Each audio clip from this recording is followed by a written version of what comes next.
मित्रांनो, ऑटोमोबाईल सेक्टरमध्ये सध्या इलेक्ट्रिक कार्सची प्रचंड धूम सुरू आहे आणि जर तुमचं बजेट 10 ते 12 लाखांच्या आसपास असेल तर तुमच्यासाठी मार्केटमध्ये दोन सगळ्यात मोठे ऑप्शन्स अवेलेबल आहेत. एकीकडे आहे नुकतीच लॉन्च झालेली फ्रेंच स्टाईलची सिट्रॉन EC3X आणि दुसरीकडे आहे भारताची सगळ्यात लाडकी अगदी नवीन अवतारात आलेली टाटा टियागो EV फेसलिफ्ट. आजच्या व्हिडिओमध्ये आपण या दोन्ही गाड्यांची A to Z माहिती घेणार आहोत. कोणती कार जास्त रेंज देते, कोणाचे फीचर्स भारी आहेत आणि सगळ्यात महत्त्वाचं म्हणजे कुठली कार खरी व्हॅल्यू फॉर मनी ठरेल हे आपण अगदी सोप्या भाषेत जाणून घेणार आहोत. जर तुम्ही नवीन इलेक्ट्रिक कार घ्यायचा विचार करत असाल तर हा व्हिडिओ तुमच्यासाठीच आहे. मी सुदेश आणि तुम्ही पाहताय टेक भारी. सुरुवात करूया दोन्ही गाड्यांच्या लुक आणि डिझाईन पासून. सिट्रॉनच्या EC3X कडे बघितलं तर ती एका क्रॉसओव्हर किंवा सब कॉम्पॅक्ट SUV सारखी वाटते. हिचा रोड प्रेझेन्स खूपच बोल्ड आहे. नवीन फेसलिफ्ट मध्ये सिट्रॉनने यात नवीन LED projector headlamps, LED DRLs आणि स्टायलिश 15 इंचांचे डायमंड कट अलॉय व्हील्स दिलेत, ज्यामुळे ही गाडी रस्त्यावरून जाताना लोकांचं लक्ष नक्कीच वेधून घेते. दुसऱ्या बाजूला आपली टाटा टियागो EV फेसलिफ्ट ही एक क्लासिक आणि प्रीमियम हॅचबॅक लुक मध्ये येते. टाटाने नवीन फेसलिफ्ट मध्ये पूर्ण डिझाईन बदललंय. या कारला टाटाने एक शार्प आणि मॉडर्न असा लुक दिलाय. नवीन ग्रिल, नवीन बंपर्स आणि फ्रेश कलर्स या सगळ्यामुळे टियागो आता आधीपेक्षा जास्त यंग आणि स्पोर्टी वाटते.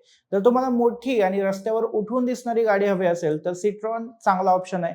पण जर तुम्हाला शहरात फिरवण्यासाठी कॉम्पॅक्ट आणि मॉडर्न लुक असणारी हॅचबॅक हवी असेल तर टियागो डिझाईनच्या बाबतीत उत्तम आहे. आता वळूया इंटेरियरकडे. सिट्रॉन EC3X च्या आत गेल्यावर तुम्हाला एक नवीन ड्युअल टोन ब्लू आणि बेज थीम पाहायला मिळते, जी खूपच फ्रेश आणि मॉडर्न वाटते. यात 10.25 इंचची मोठी इन्फोटेनमेंट टचस्क्रीन दिली आहे. सिट्रॉनचं सस्पेन्शन नेहमीच भारी असतं, त्यामुळे हिचा कम्फर्ट लेवल अगदी कमालीचा आहे आणि 447 लिटरची मोठी बूट स्पेस तुम्हाला यात मिळते, जी लांबच्या प्रवासासाठी उत्तम आहे. आता टियागो EVच्या केबिनकडे बघूया. टाटाने या फेसलिफ्ट मध्ये कमालच केली आहे. तुम्हाला नवीन 2 स्पोक स्टिअरिंग व्हील मिळतं, ज्याच्यावर टाटाचा इल्युमिनेटेड लोगो आहे. सोबत एक मोठी फ्लोटिंग टच स्क्रीन आणि पूर्णपणे बदललेले सेन्सर कन्सोल पाहायला मिळतात. स्पेसच्या बाबतीत सिट्रॉन मध्ये जास्त जागा आणि लेगरूम मिळते, तर टियागोचं इंटेरियर फीचर्स आणि प्रीमियम फीलच्या बाबतीत थोडं पुढे जातं. आता इंजिन म्हणजेच इलेक्ट्रिक मोटर आणि बॅटरी बद्दल बोलूया.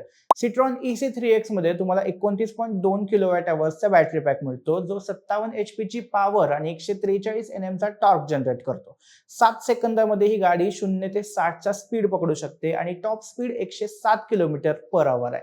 चार्जिंग बद्दल बोलायचं तर DC फास्ट चार्जरने ही कार 57 मिनिटात 10 ते 80% चार्ज होते.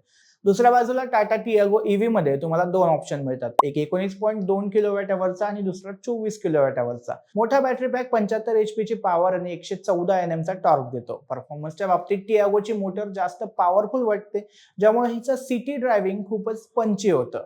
टियागो 30 किलोवॅटचा DC फास्ट चार्जरने अवघ्या 35 मिनिटात 10 ते 80% चार्ज होते. म्हणजे चार्जिंग स्पीडच्या बाबतीत टाटा इथं क्लिअर विनर ठरतंय. फीचर्स आणि सेफ्टीच्या बाबतीत या दोन्ही कंपन्यांनी ग्राहकांना आकर्षित करण्यासाठी जोरदार प्रयत्न केलेत. सिट्रॉन EC3X च्या टॉप व्हेरियंटमध्ये आता 6 एअरबॅग स्टँडर्ड मिळतात, जे सेफ्टीसाठी खूप चांगलं पाऊल आहे. सोबतच यात auto dimming IRVM, wireless charger आणि 40 पेक्षा जास्त कनेक्टेड कार फीचर्स मिळतात. पण टाटा टियागो देखील काही मागं नाहीये. टाटाने टियागोच्या EV फेसलिफ्ट मध्ये बेस व्हेरियंट मध्ये 6 एअरबॅग, इलेक्ट्रॉनिक स्टेबिलिटी कंट्रोल आणि टायर प्रेशर मॉनिटरिंग सिस्टीम सारखे सेफ्टी फीचर्स दिलेत. याशिवाय जसं जसं टॉप व्हेरियंट कडे जाल तसं तुम्हाला cruise control, rain sensing wipers आणि ऑटोमॅटिक हेडलॅम्प्स यासारखे एक्स्ट्रा फीचर्स देखील मिळतात, जे सिट्रॉन मध्ये मिसिंग आहेत. सेफ्टी आणि फॅन्सी फीचरच्या बाबतीत टाटा नेहमीच एक पाऊल पुढे राहतं, ते यात दिसतंय. आता आपण डील ब्रेकर मुद्द्यांकडे बोलूया, म्हणजे रेंज आणि किंमत. सिट्रॉनची कंपनीने क्लेम केलेली रेंज ही 350 किलोमीटर आहे, जी आधीच्या मॉडेलपेक्षा जवळपास 80 किलोमीटर जास्त आहे. पण रिअल वर्ल्ड रेंज ही सुमारे 250 ते 260 किलोमीटर असण्याची शक्यता आहे. आता टियागो EV कडे बघूया तर हिच्या लहान बॅटरीची रेंज 226 किलोमीटर आणि मोठ्या बॅटरीची रेंज 285 किलोमीटर क्लेम केलेली आहे. प्रत्यक्ष रस्त्यावर चालवताना टियागोची मोठी बॅटरी तुम्हाला जवळपास 190 ते 210 किलोमीटरची रेंज देऊ शकते. आता सगळ्यात महत्त्वाचा मुद्दा म्हणजे बजेट. टाटा टियागो EV फेसलिफ्टची किंमत 7 लाखांपासून सुरू होते आणि टॉप मॉडेल 10 लाखांपर्यंत जातं. सिट्रॉन EC3 ची थेट किंमत 12 लाख ते 13.5 लाख रुपयांच्या दरम्यान आहे. पण मित्रांनो, इथे एक मोठा ट्विस्ट आहे. दोन्ही कंपन्यांनी आता बास म्हणजेच battery as a service model available केलंय. जर तुम्ही बॅटरी रेंटवर घेतली तर सिट्रॉन EC3X तुम्हाला 6.5 लाखांपर्यंत मिळेल. तसंच टियागो EVचा बास ऑप्शन घेतला तर बेस मॉडेल तुम्हाला 5 लाखांच्या आत मिळतंय. या सगळ्या किमती एक शोरूम आहेत आणि दोन्ही गाड्यांचं बॅटरीचं भाडं पुढे सुमारे 2.5 ते 3 रुपये प्रति किलोमीटर एवढं आहे. आता तुमच्यासाठी कोणती गाडी योग्य आहे हे खरं तर तुमच्या गरजा आणि बजेटवर डिपेंड आहे. जर तुमचं बजेट थोडं जास्त असेल किंवा तुम्ही बास मॉडेल निवडणार असाल, तुम्हाला मोठी गाडी हवी असेल, जास्त बूट स्पेस पाहिजे असेल, कुटुंबासह लांबच्या प्रवासाला जायचं असेल आणि 250 किलोमीटरपेक्षा जास्तीची रेंज हवी असेल, तर Citroen EC3X तुमच्यासाठी एकदम परफेक्ट चॉईस ठरेल.